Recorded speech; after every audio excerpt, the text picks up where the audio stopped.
President Trump signed the Epstein Files Transparency Act into law on November 19th, 2025, directing the Department of Justice to produce all documents, files, records, videos, and images related to the investigations and prosecutions of Jeffrey Epstein and Ghislaine Maxwell.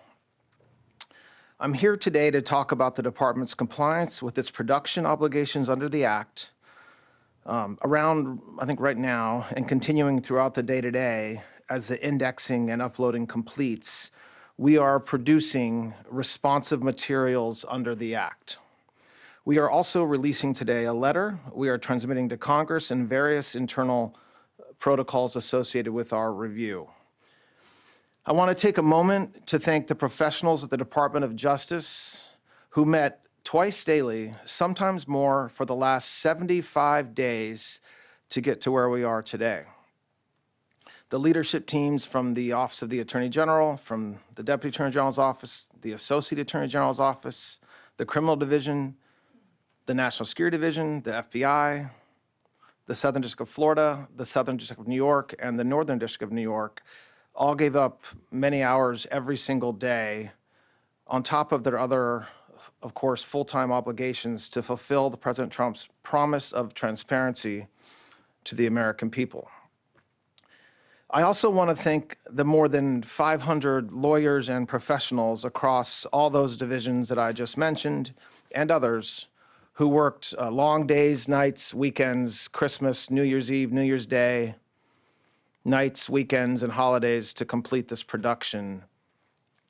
These highly trained reviewers spend their careers putting bad guys in jail and effectuating the mission of the department. And to a person, they work tirelessly to protect victims and comply with the Act since its passage. So thank you to all of them.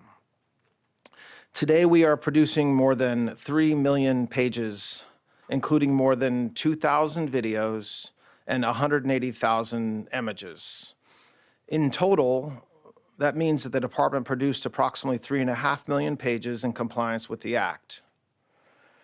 Just a quick note about the videos and images. The 2,000 videos and 180,000 images are not all videos and images taken by Mr. Epstein or someone around him. They include large quantities of commercial pornography and images that were seized from Epstein's devices, but which he did not take or that someone around him did not take. Some of the videos, though, and some of the images do appear to be taken by Mr. Epstein or by others around him. Now, I want to talk for a few minutes about the department's document identification and review protocols. It consisted of multiple layers of review and quality control designed to ensure compliance under the Act and protect victims. On top of the review protocols that the department had in place, the United States Attorney's Office for the Southern District of New York employed an additional review protocol to ensure compliance with a court order requiring United States Attorney Jay Clayton to certify that with respect to certain materials, a large quantity of the materials, a rigorous process was undertaken to protect victims against any clearly unwarranted invasion of their personal privacy.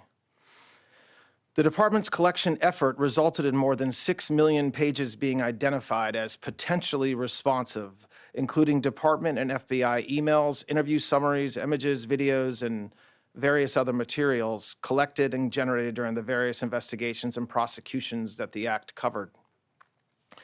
We erred on the side of over-collection of materials from various sources to best ensure maximum transparency and compliance, which necessarily means that the number of responsive pages is significantly smaller than the total number of pages initially collected. That's why I mentioned a moment ago we're releasing more than 3 million pages today and not the 6 million pages that we collected. I want to address what we didn't produce. The categories of documents withheld include those permitted under the Act to be withheld: files that contain personally identifiable information of victims or victims' personal and medical files, and similar files, the disclosure of which would constitute a clearly unwarranted invasion of personal privacy. Any depiction of CSAM or child pornography was obviously excluded. Anything that would jeopardize an active federal investigation. And finally, anything that depicts or contain images of death, physical abuse, or injury, also not produced. Although the act allows for withholding for items necessary to keep secret in the interest of national security or foreign policy, no files are being withheld or redacted on that basis. Further, as we previously stated in our December 19th letter of last year, the department withheld or redacted files covered by various privileges, as we always do, including deliberative process privilege, work product privilege, and attorney-client privilege. As you all know, under the Act, the department must subsequently submit to the House and Senate committees on the judiciary a report listing all categories of records released and withheld, a summary of redactions made, including the legal basis for such redactions, and a list of all government officials and politically exposed persons named or referenced in the Act. We will do so in due course as required under the Act. I want to talk for just a moment about the redactions that will be obvious to anyone who reviews the materials that we just produced today. In addition to the documentary redactions, which includes personal identifying information, victim information, and other privileges, there is extensive redactions to images and videos. To protect victims, we redacted every woman depicted in any image or video, with the exception of Ms. Maxwell. We did not redact images of any men, unless it was impossible to redact the woman without also redacting the man. To this end, though, and to ensure transparency, if any member of Congress wishes to review any portions of the responsive production in any unredacted form, they're welcome to make arrangements with the department to do so, and we're happy to do that. I want to talk for a minute about something that is important. Every single day of the year, the Department of Justice investigates and prosecutes those who abuse and traffic young women and children. Just last year, the FBI located over 2,700 victims of child exploitation. The Department of Justice found and terminated 3.8 million dark web pedophile accounts.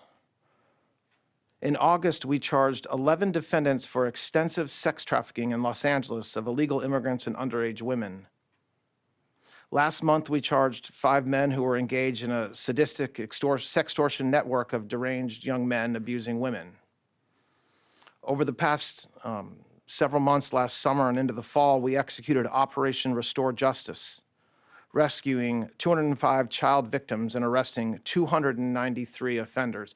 I point this out because I take umbrage at the suggestion, which is totally false, that the Attorney General or this department does not take child exploitation or sex trafficking seriously, or that we somehow do not want to protect victims.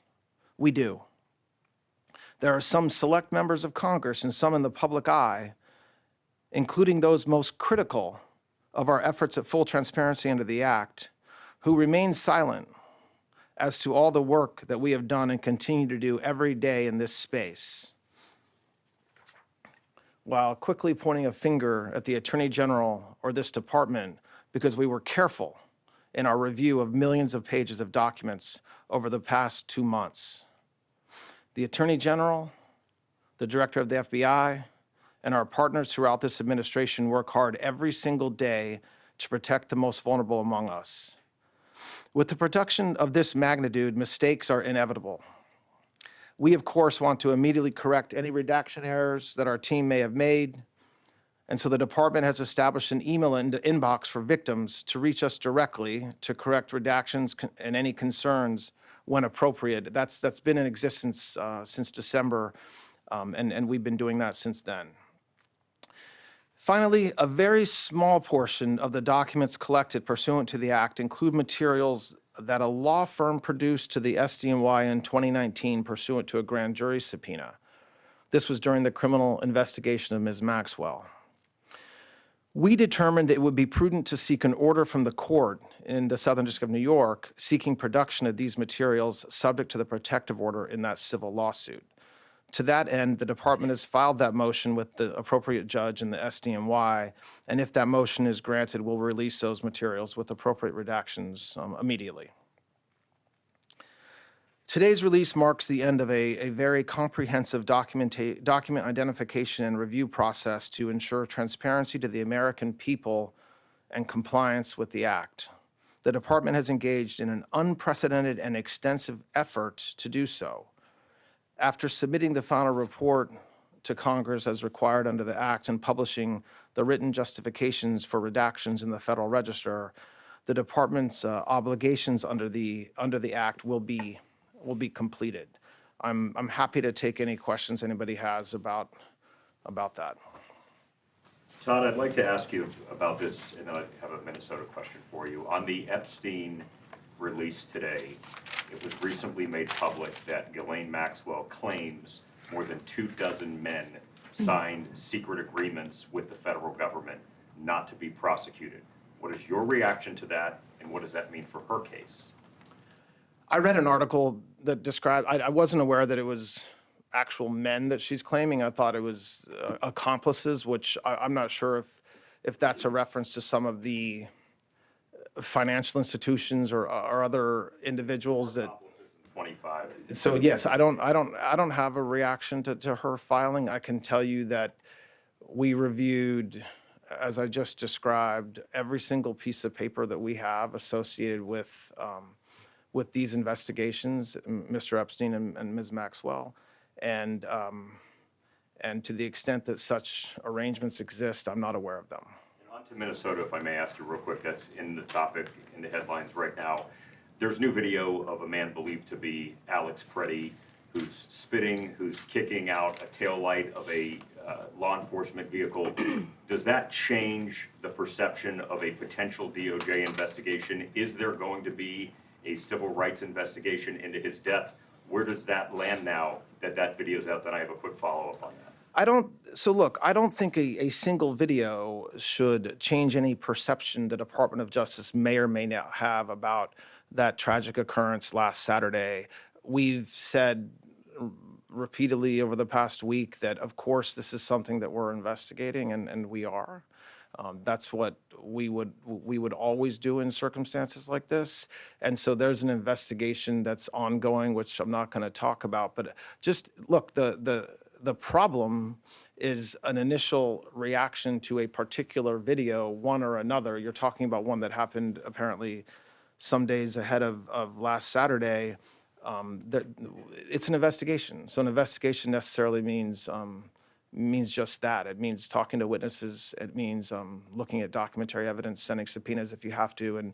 And the Department of Justice Civil Rights Division has the best experts in the world at this. They've been doing it for decades. And so I expect that investigation will proceed with those parameters in mind. Are you looking at a nexus of left-wing groups? This DOJ said that that's something that you guys were concerned about. Are you following money? Are you looking at a potential that all of this may be related somewhere? I mean, yes. Thank you, Mr. Deputy Attorney General. You said in your remarks that you've withheld some documents because of ongoing investigations. I've done this long enough to know you can't comment on ongoing investigations, but can you say a little bit more? Because as you know, the department has been criticized for not bringing charges against more people. Are there still open investigations related to Jeffrey Epstein? So what I was laying out in my comments is the statutory, what the statute talks about what we can withhold and the reasons we can withhold it. I wasn't pointing to any particular, I wasn't trying to be coy or otherwise suggest there's some investigation. As you all know, Jay Clayton in New York is in charge of any potential investigations, and I'm not going to comment beyond that on that. You were referring to Clayton. Excuse me? You were referring to Clayton's investigation. I wasn't referring to anything. I was just saying that Congress, in their wisdom, allowed us to withhold documents if there were ongoing criminal investigations. That's one of the 4 reasons. I wanted to make clear with respect to any national security information that we were not withholding. There's not some tranche of super secret documents about Jeffrey Epstein that we're withholding. We're actually not withholding anything based upon NDI. So. Deputy Attorney General Prince, thank you for your time. 2 questions for you. Number 1, pushing politics aside and everyone else aside, some of the victims of Epstein have expressed frustration with the entire process. I want to give you the opportunity to speak directly to them. Well, I don't know what you're speaking to. I mean, if there's frustration with, quote, the entire process, same here. I mean, you have a situation where for many, many years, nobody even breathed a word about Jeffrey Epstein, and then all of a sudden it was all anybody would talk about going into the last spring and summer, culminating in the passage of the Transparency Act. And President Trump has said for years what I think everybody will find to be exactly true, which is detailing his relationship and lack thereof with Mr. Epstein, and what he thought about Mr. Epstein, and notwithstanding what the department has been saying for a very long time, we're still where we are today. Listen, victims of Mr. Epstein have gone through unspeakable pain, and there's nobody that should say anything differently. And I to the extent that there's frustration, I understand where that comes from, just from what we know about Mr. Epstein. I hope that the work that the men and women within this department have done over the past 2 months hopefully is able to bring closure. I think that what we told our reviewers is that was the goal. You know, there's this mantra out there that, the Department of Justice is supposed to protect Donald J. Trump, and that's what we were telling. That's not true. That was never the case. We are always concerned about the victims. When we said that we were not legally allowed to release documents, that's a fact. That was true. It remains true today. And then with the Act's passage, we are able now and directed to release documents, which is what we are doing. But so hopefully some of those frustrations are now eased. Listen, any victim that wants to speak with the department has done so. Hopefully, if not, they should. The prosecutors from this case in New York have given hundreds, if not thousands, of hours to working with victims, and that's what we do every day, and that's what we did in this case as well. So, very quickly, can you assure the American public that President Trump, like every other prominent person whose name came up in relation to the Epstein files, that all documents, photos, and anything relevant to him connected to the case are being released? I mean, yes, I can assure that we complied with the statute, we complied with the Act, and there is no, we did not protect President Trump, we didn't protect or not protect anybody. I mean, I think that there's a hunger or a thirst for information that I do not think will be satisfied by the review of these documents. And there's nothing I can do about that. But President Trump, of all the people in Washington, D.C. and around this country that have said for years the same consistent message about Jeffrey Epstein is President Trump. And so there's not been a change of course or anything, and certainly his direction to the American people and the Department of his direction to the Department of Justice was to be as transparent, release the files, be as transparent as we can, and that's exactly what we did. I want to clarify your remarks on the Alex Preddy killing. Are you saying that the Justice Department has opened a civil rights investigation into his death? Yes. Yeah, I mean, look, and I know there's been a lot of discussion among the media around that, but just think about what that means. All that means is that DHS, as the Secretary has said, is conducting an investigation, as they should and as they do every time there's a tragic event like this. And the FBI, in their role, which is a separate role from DHS, is also looking into it and conducting an investigation. And that's not. That shouldn't be treated as making news. We've said that for a week, and it remains as true today as it was last Sunday when I said it. 2 questions for you, one on topic and one Speak separate. up a little bit. Yeah, 2 questions for you, one on topic and one separate. On topic, do you have any information that you could just share, because 3 million documents is a lot for people who are watching this at home? Are there any new names or new people, public people in positions of power who your department found in these filings? I don't have anything to share about what's new or not new, and no, I don't have anything to share about And that. to follow up on that, do you have a reaction to the arrest of Don Lemon overnight? Do you have a reaction to what? To Don Lemon's arrest overnight? Do I have a reaction to it? I don't know what that means. What are you looking for me to do? Jump up and down? No, I don't have a reaction to it. I don't know that the charges are unsealed yet.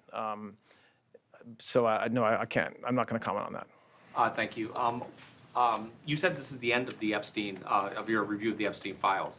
So just to clarify, is the public going to learn the identities of the men who abused the girls with the information that you're releasing? And if not, why not? And then I have a quick follow-up. I mean, you just baked in an assumption into your question that I have never said and I don't know to be true. Is the public going to learn about men that abuse these girls? Like, what does that mean? I mean, I don't understand what that means. Well, I mean, they're the men who abused the young women through Epstein's, Look, we said in July, and it remains as true today as it was in July. If we had information, we meaning the Department of Justice, about men who abused women, we would prosecute them, right? We talked about the work that we're doing. That's why I said that. I said this earlier. There's this built-in assumption that somehow there's this hidden tranche of information of men that we know about that we're covering up or that we're choosing not to prosecute. That is not the case. I don't know whether there are men out there that abuse these women. If we learn about information and evidence that allows us to prosecute them, you better believe we will. But I don't think that the public or you all are going to uncover men within the Epstein files that abuse women, unfortunately.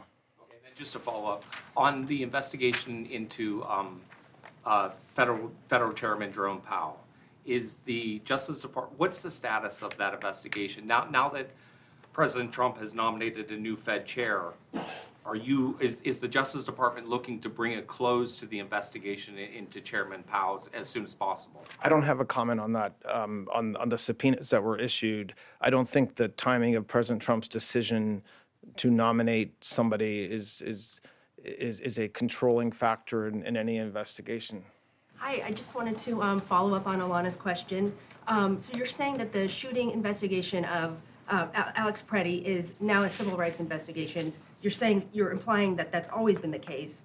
Can you also say what about the shooting of Renee Good? I mean, why not is that a civil rights investigation? I didn't say it was always the case. I said it's the same thing that we said as of last Sunday, as with respect to last weekend. There are thousands, unfortunately, of law enforcement events every year where somebody is shot. The Civil Rights Division of the Department of Justice does not investigate every one of those shootings. There has to be circumstances or facts, or maybe unknown facts, but certainly circumstances that warrant an investigation. So when I talked about last weekend, and when others have talked about this week, the fact that President Trump has said repeatedly, of course this is something we're going to investigate, that's what I meant about what we're doing. It doesn't mean that every time that there's a federal officer-related shooting, that's something civil rights takes up. It depends on the circumstances. Follow up on that. Can you Go just, ahead. I know you can't be specific about details of the investigation, but can you kind of just characterize the scope of the Preddy investigation, what kinds of things that they'll be looking for, and who will be involved? Well, I mean, it's an investigation, so what do we think we're looking at? We're looking at everything that would shed light on what happened that day and in the days and weeks leading up to what happened. And that's like any investigation that the Department of Justice and the FBI does every day. It means we're looking at videos, talking to witnesses, trying to understand what happened. I mean, you're talking about an incredibly tragic morning. And then trying to unwind and investigate that it takes a lot of time. I'm not going to prejudice what they're doing or not doing by laying any markers, but I expect that the folks that are doing this are the most experienced in this space and are doing that. Yeah, so to follow up on that, how would a civil rights investigation work with DHS taking the lead, which is what was said over the weekend? And are prosecutors in Minnesota? I mean, who is involved in this? We know that there's a lot of frustration within the department, both in Minnesota and the Civil Rights Division, that they feel they are not being brought in and they are the experts here. So just to follow up, how would this work with DHS taking the lead, and who is from DOJ involved in this investigation? I don't think that, look, I think anytime every single federal agency, including DHS, has a process that they use when there's something like this that happens, an internal review, investigation, however you want to call it. That's what DHS was doing, as they do every single time something like this happened. There was nothing unique to these facts. There might have been outsized focus on it because of what happened, but DHS was doing an investigation. I don't know that that will stop. I don't expect that investigation to stop because we're investigating, and of course we're coordinating with them. We're not working against them, but there's I suppose potentially separate goals or potential goals in the two investigations. I mean, DHS is conducting an investigation, and then the FBI conducts an investigation. It's not as if one goes one way and one goes the other, but they are their own investigations. Very clearly said on Sunday that HSI is leading the investigation, and he did not want to overstep and say anything. Was that not true anymore, or was that true at the time? I don't think it's fair to say whether it's true anymore, okay? And I don't think it's also, I don't want to say who's lead or not lead. I don't even really know what that means in the course of an investigation. The FBI is investigating. They are for sure coordinating with Secretary Noem and her folks as well. And I expect DHS is also continuing their investigation to some extent. And there's outsized folks on this. This happens, like I said, thousands of times a year. And it is tragic every single time it happens. And it's tragic this time like it's tragic every other time. And so there is a process that has to be allowed to play out internally with these law enforcement organizations and certainly with the FBI as well to allow this investigation to go on. You've talked about the expectations surrounding the Epstein files. Do you agree that the DOJ itself, senior officials at the DOJ, played up those expectations for the first half of this year? I'm just sort of trying to understand what responsibility does the Justice Department have for the criticism that has come over the handling of the Epstein files? I'm not commenting on criticism. People can criticize all they want. My point was just to make plain that when it comes to what we've been doing the past 2 months and why we weren't able to complete the review of over 6 million pages. Okay, so you're talking about 2 Eiffel Towers, okay, of pages in 30 days in a way that made sure we complied with the act, right? So the act had multiple requirements. Get it done in 30 days, and you better not release any victim information. All right, so there's a lot of statutory construction, there's a lot of case law that exists that says that if those two are in conflict, we obviously are not violating the 30-day requirement by taking our time to comply with the act. And so my comments were directed at this idea that because we didn't review the 6+ million pages within 30 days, somehow the Attorney General doesn't care about victims or is further doing damage to victims because of that, because exactly the opposite is true when it comes to the Attorney General. Sir, I have questions on Epstein and Minnesota. First on Minnesota. For transparency, would you commit to releasing the body cam video from federal officers that was involved in that shooting and their names at a point when the investigation can allow that? Will you make that public?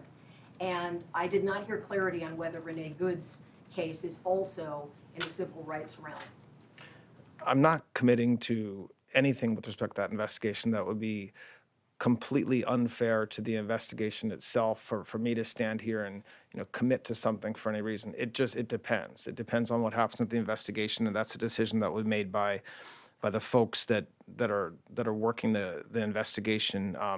As it relates to Ms. Good, I don't, like I said before, there's investigations that happen all the time with respect to shootings like what happened last Saturday, and cases are handled differently by this department depending on the circumstances. On Epstein, sir, if I may just ask one on that, please. You mentioned a letter to Congress.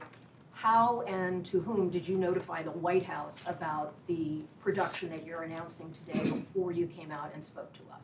How did I do what? Notify the White House. What was your interface with the White House? You said there's a letter to Congress Who did you update at the White House about this? Well, I don't know. I don't really understand the question. You mean, who did I update? Yeah, the yeah, White- did you provide them an explanation of what today's release would be? Look, my team has certain communications with the White House. Let me just be clear, they had nothing to do with this review. They had no oversight over this review. They did not tell this department how to do our review, what to look for, what to redact, what to not redact. They absolutely knew that I was doing this press conference today and that we were releasing the materials today. But there's no oversight by the White House into the process that we've undertaken over the past 60 days. I wanted to ask a question about the evidence in the Alex Preddy investigation. Early on, our reporting showed that the only type of evidence that the FBI initially had in its possession that it was processing for ballistics and DNA, et cetera, was Preddy's firearm. It did not have the two firearms that were used to shoot Preddy. Those were in the hands of HSI, and also there were concerns about chain of custody, things not being properly bagged and tagged, et cetera. Where are the guns now? Are they in the FBI's possession and being reviewed at one of their labs? And who has the phone that Preddy was using and filming? And is that going to be reviewed by the FBI? I don't know. I don't have an answer to those questions. Look, I think that Secretary Noem is been clear with the American people, but also with the Department of Justice that we're doing this together. We're coordinating, and so I'm not following in the weeds about who actually has possession of the firearms that were discharged. Wouldn't that be something the FBI would need in order to conduct a thorough investigation into this is obviously a color of law case. When I said I didn't know, I wasn't being critical of the question. I was just simply saying I don't know. On the Fulton County seizure of ballots, local officials there, election officials say those materials were set to become public by February 9th and that the Justice Department could have simply asked for them. Why was it necessary to conduct a search warrant? And do you expect the affidavit in that search warrant matter to become public anytime soon? Or do you have any comment or explanation as to why that was necessary? Listen, I'm not going to comment on. It's a criminal investigation. I will not comment on it. I will say that it should be no surprise to anybody in this room or anybody watching that election integrity is extraordinarily important to this administration. Always has been and always will be. And so the fact that President Trump and this administration are investigating to make sure that, are investigating issues around elections to make sure that we do have completely fair and appropriate elections should not be surprising, but I can't comment on any criminal investigations. Yeah. To follow up on that, regarding Fulton County, can you explain Tulsi Gabbard's role in Can you just speak DOJ up a little bit, activity? please? Could you please explain Tulsi Gabbard's role in DOJ activity regarding the Fulton County search? What do you mean her role? It was reported that She happened to be present in Atlanta. I mean, yes, I saw the same photos you did. I mean, she doesn't work for the Department of Justice or the FBI. She's an extraordinarily important part of this administration. This administration coordinates everything we do as a group. And so I think her presence shouldn't be, there shouldn't be questioned. Of course, I mean, that's a big part of her job. And so the fact that she was present in Atlanta that day, is something that shouldn't surprise anybody. Sean Maxwell. All right, just two more. Go ahead. Just following up on that, so are you saying that Gabbard's appearance in that area had nothing to do with the Justice Department action? I most certainly did not say that. No, I did not say that. I said that exactly the opposite. I said this administration works closely together in all kinds of different areas, and so I'm not sure if they're surprised at that the administration is working together on things like election integrity. But if there is surprise, let me unequivocally state we are working together as an administration on election integrity type issues, and so that's all I can say about that. All right, one more. Can you clarify who at the Justice Department is involved in the Preddy investigation? Is it the Civil Rights Division? Is it the U.S. Attorney's Office in Minnesota? So I want to be careful about I want to choose words carefully about involved. Investigations like this are led by law enforcement, so that's the FBI. There's coordination with the civil rights, with Harmeet Dillon's group, and there's trial attorneys there that have, this is their lives. They've done this for decades. And so to the extent there's questions during an investigation that require a trial attorney to weigh in, or if you need a civil rights attorney to draft a search warrant or help with an investigative process, I expect the Civil Rights Division here at Maine Justice will be part of that effort. But I don't want to overstate what's happening. I don't want the takeaway to be that there's some massive civil rights investigation that's happening. This is what I would describe as a standard investigation by the FBI when there's circumstances like what we saw last Saturday, and that investigation, to the extent it needs to involve lawyers at the Civil Rights Division, it will involve those. All right, thanks a lot, everybody. I appreciate it.